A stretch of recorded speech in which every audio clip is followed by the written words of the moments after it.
Good morning. Dahil nga naghanap tayo ng 7-seater na sakyan, tatry tayo uli ngayon ng test drive. Ngayon, samahan nyo ako. Test drive tayo. Test drive ko ngayon. Try natin. Mitsubishi Expander.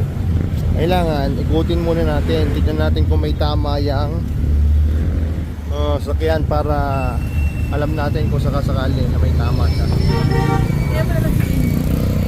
Sakali may tama siya, syempre, para alam mo, report mo agad. Subukan natin yan, test drive natin. Ganito pala ang loob niya. Ng Mitsubishi Expander. Ito yung napili namin yung test drive. Kung lalaksan mo yung aircon niya, yan. Tapos ito naman yung thermostat niya. Okay. 7-seater, ito yung hinahanap namin, yung affordable, tapos for family. Kasi kulang na sa amin yung space ng video, kaya naghahanap kami ng 7-seater. Yan, try natin to, subukan natin. Sama kayo sa amin. Hi! Test drive tayo! Tumahan niyo ako!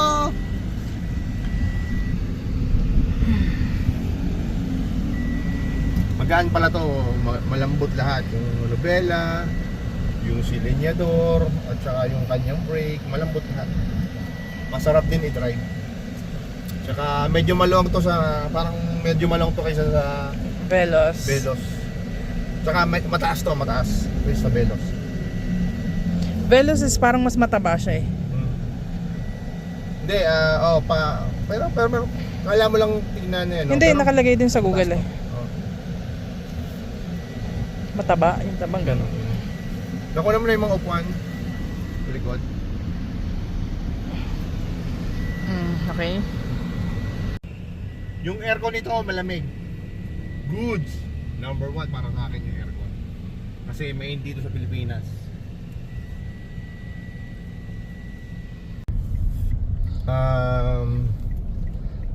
Maganda rin to, pampamilya, pero laging susubok pa rin kami ng iba. Kung ano yung tight sa budget, tama sa budget namin.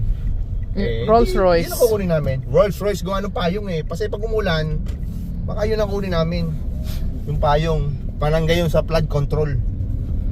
Sige, bye!